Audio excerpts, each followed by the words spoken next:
today's video naman ay papakita ko naman sa inyo kung paano magbaba ng L300 body.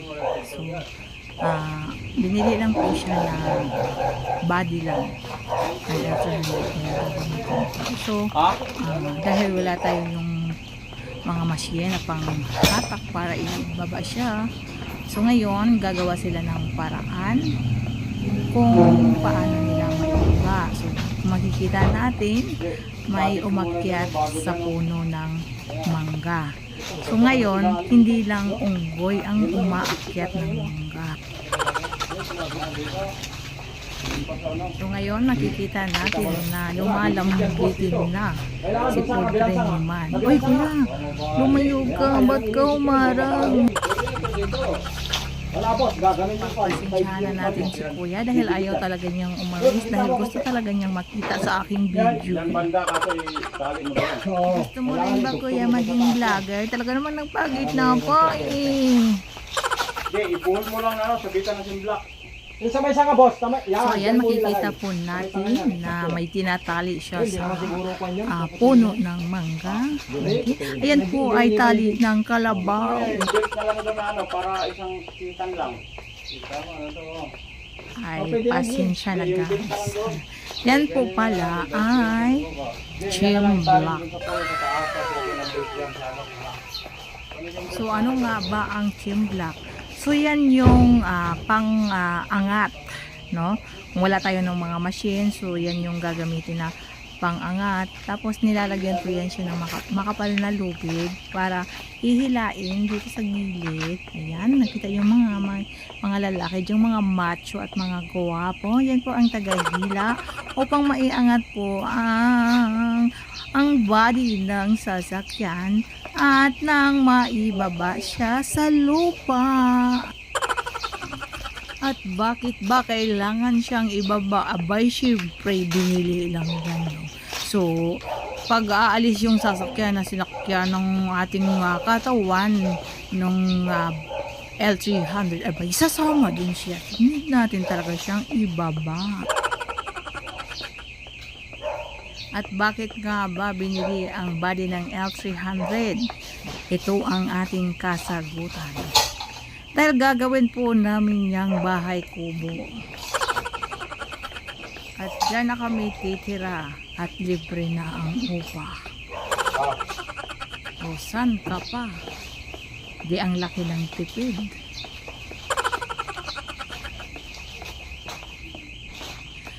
Ay siya. Yan pala ang katawan na yan ay aming lalagyan ng gulong at lalagyan namin ng tali upang ipahila sa kalabaw pauwing Mindanao. Pero lang yun guys. May paggagamitan lang talaga siya na very importante. Tulad sa katawan natin, kung ayaw na natin sa ating katawan, pwede na tayong maging anananggal. O diba yung anananggal, yung kalahating katawan lumilipad, naiiwan yung ibang katawan. So gano'n lang yun. So paano mo naman nalalaman yun? Eh kasi nakikita ko naman yun sa palabas. Pero hindi po ako sure kung totoo ba talaga may anananggal. Hoy, baka may anananggal nakakarinig dyan ha, magalit ka sa akin, huwag mo naman sana akong takutin, biro lang po yun.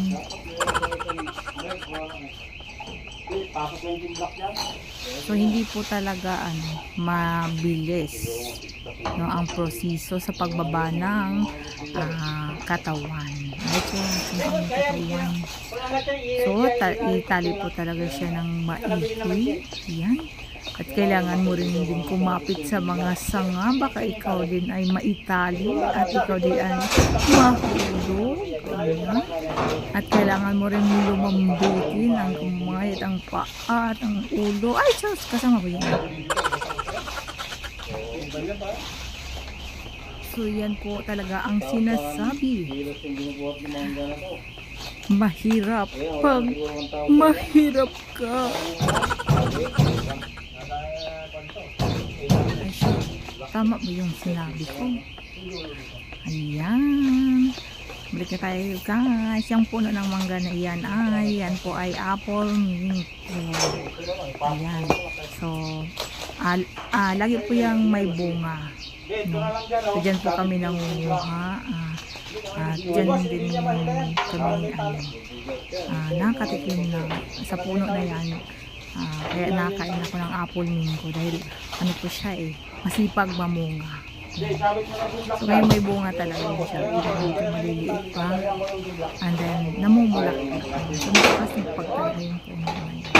So yung ano na yan, ang mangga na yan at yung space na yan ay hindi po sa po ay nirerentahan lang din po namin dahil gusto lang namin kumain ng mangga. Kaya po nirentahan yan dahil ay dyan po namin ilalagay ang aming kaldero, ang aming kawali, ang aming higaan, lahat dyan ang aming ilalagay, pati yung higong. Hindi pala namin pwede ilipat dahil yung inuupahan pala namin bahay hindi pala sa amin. Oy day, may inupahan bang sa iyo?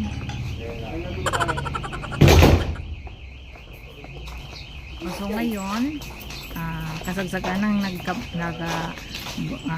nagbolbohol siya sa taas, sinabit. So lalagyan na ng tali yung body, baka makawala pa at baka tatakas pa siya. So need na muna nilang imikos-mikos.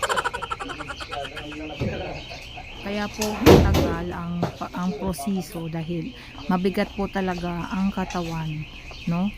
Kasi bakal po yan. So mas mabigat nga yung katawan natin na malambot. Yan pa kayang bakal, no?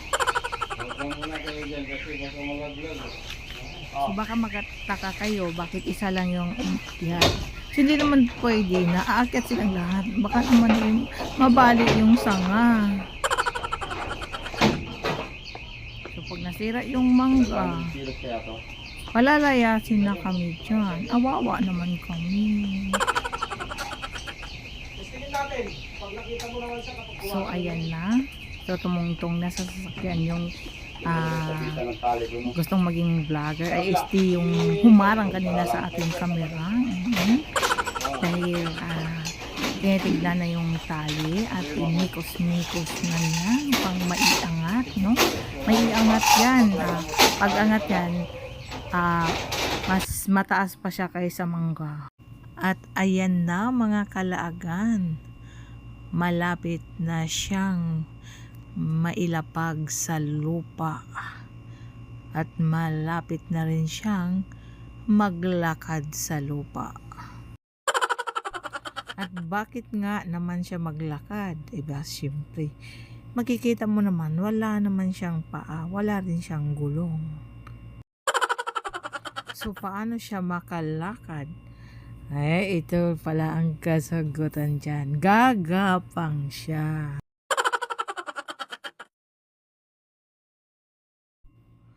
$1,000 years hindi pa tapos ang pagtali.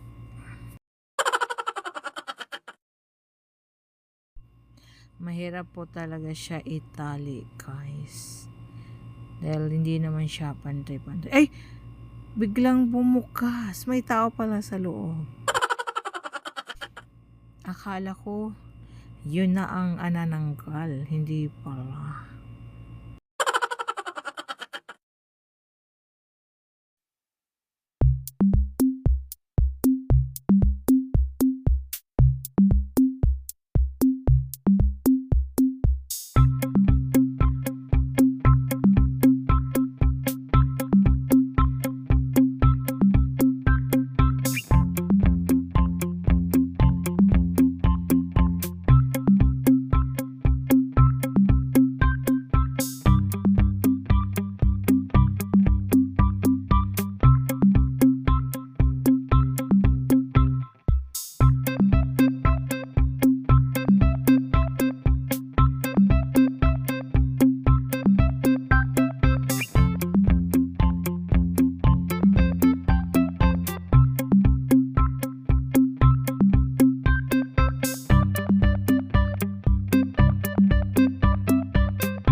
ayan na guys, dahan-dahan na siyang naiangat.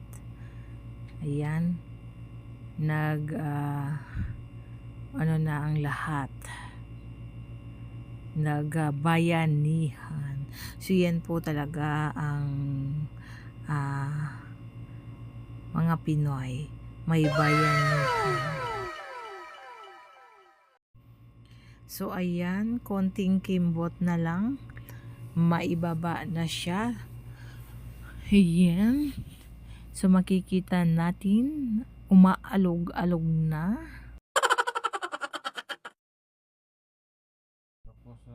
Dahil sa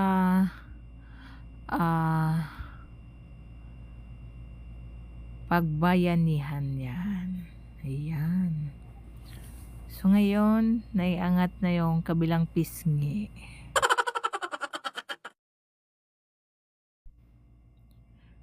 At sabay hila pababa. O diba? So ganyan lang po ang technique. Ayan, tingnan mo. Tingnan nyo. Unti-unti na siyang mahuhulog. So, ganyan. Dahan-dahanin siya ng paghila. Kailangan nakabalansi. Meron din tao doon sa likod. Ayan.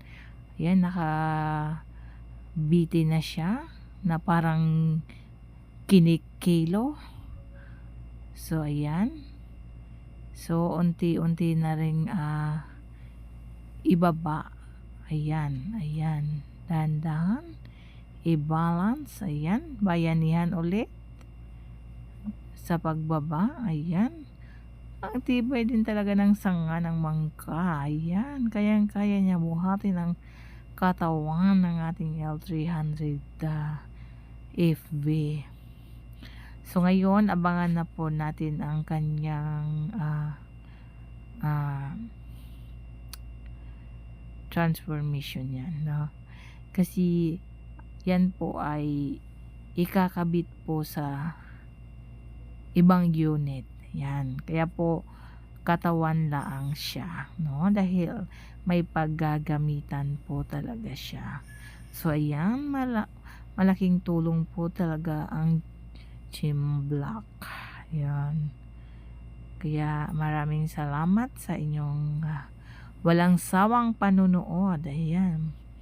At mag-abang-abang na lang din tayo para sa susunod na uploads. Ayan. So, kailangan na ni Manoy na bumaba sa puno ng mangka dahil hindi na siya kailangan at nailapag na sa bundok ang katawan. Ay, ganon. Bundok ba yun? Yan, thank you so much sa inyong lahat sa walang sawang panonood sa aking mga uploads na magtataka kayo bakit babae ang nagbo-voice over, lalaki naman ang trabaho na yan. Ayan po ay trabaho ng aking jowa Bell. Ayan, so hanggang dito na lang tayo. Maraming salamat sa inyong lahat sa walang sawang suporta sa inyong kalaagan. Hana 30 Watt Vlog. Ayan, ang inyong Bisayang kalaagan. O diba? Bisayang Bisaya talaga to si Inday. Pero marunong naman siya managalig konti. O diba? So, ayan na siya guys. So, buong buo naman yung kanyang katawan, no? So, yun. Abangan na lang natin kung paano na naman siya ikabit sa isang unit. Ganon.